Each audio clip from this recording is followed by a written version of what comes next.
Well, I guess it's time for another video, boys and girls. You know, I can take a VLF metal detector. I even took the Manticore. Well, let's use that Manticore for an example here. You know what my on top of the ground testing reveals with that detector when it comes to hunting in modern low conductive trash? You know what the test results revealed? Test results revealed beach surfing seawater is probably the top rated multi-frequency program on that detector. 4 kilohertz or 5 kilohertz single frequency. All-terrain deep high conductor will be your other contenders.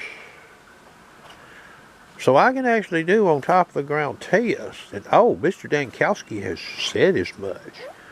Surfing seawater, boys, will get that stuff out of that fall better. So he's saying what I've seen. So I can take a metal detector and I can test it on top of the ground. And in mild and medium saw multi-frequency detector, I can probably have a pretty good gauge on which program on that machine, which mode will be good for high conductors around iron, low conductors around iron. So I can do that. So I can actually criticize, we'll just use the word, I can criticize that detector, meaning I'm looking to see what's what. And the test on top of the ground will reflect this. You know, when you take an Equinox 800, you take a DS2, you take a Legend. So I can do that with a one model detector like I can do with a Manticore. But I can't compare detectors. Oh, I can compare a detector against itself and the results. More times than not in mild medium saw, that's what I'll see in the wild. Imagine that. But if I compare across two different models and I see something, oh, we can't believe that. There's nothing to that. That's snake oil, sharpshooter snake oil there, right? You know what I think about that, don't you? That's BS. BS. That's exactly what that is. Yeah, and this little phrase, you know, a little bit, you know, you'll hear these phrases, you know, like a little bit, oh, pretty good. Okay, yeah, those are phrases. What does that mean? That's not equal. You're not using the word equal. Same performance, that doesn't mean that either, does it?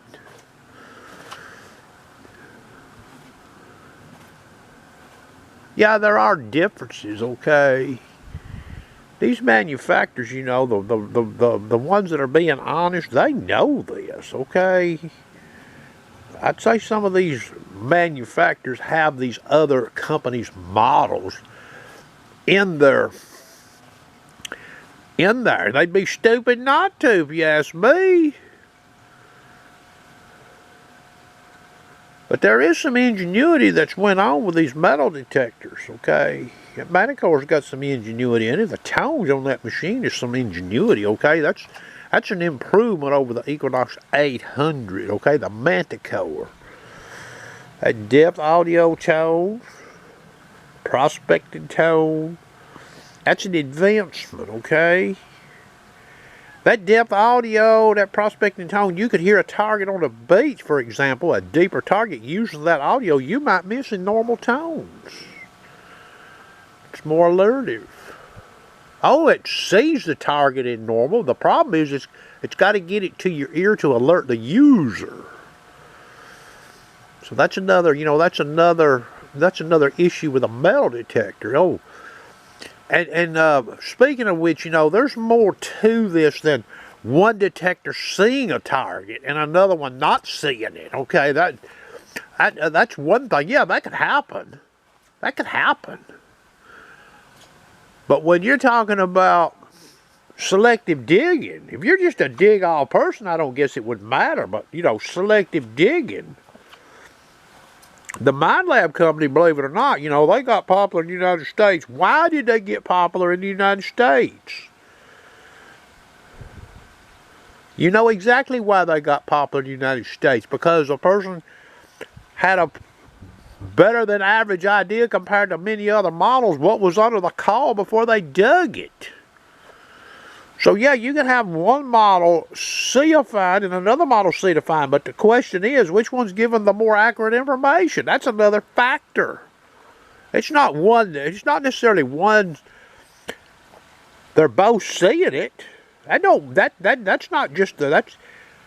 not the name of the game necessarily all the time. Maybe in a high iron site, yes.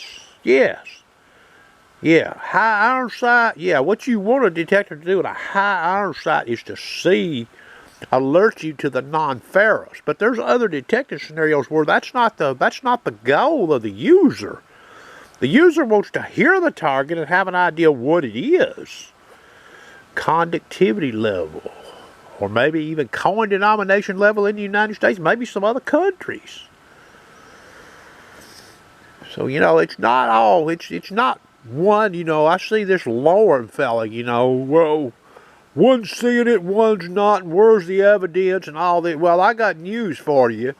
I'll go borrow my buddy's Legend detector, show you some evidence of one machine ID in a deep coin and another one struggling, okay? If that's what you want to see.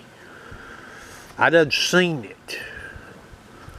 So there's more to this, you know. It's not a black and white when you start trying to compare these detectors.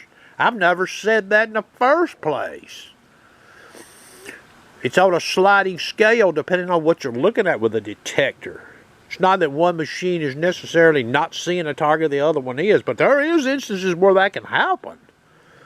And there's instances where one detector is not reflecting high conductor and the other one is. That can happen. Well, which detector do you want to use in modern trash? The one that will get you the high conductors out? I'm just saying, this is something I look at on a metal detector. The United States, boys, there's a lot of modern trash in this country. And these older sites have been killed with modern trash. Deer hunters, junk piles, people littering. Even the parks, the older parks are littered with stuff. So yeah, there's more to it than just that. I hope you enjoyed the video.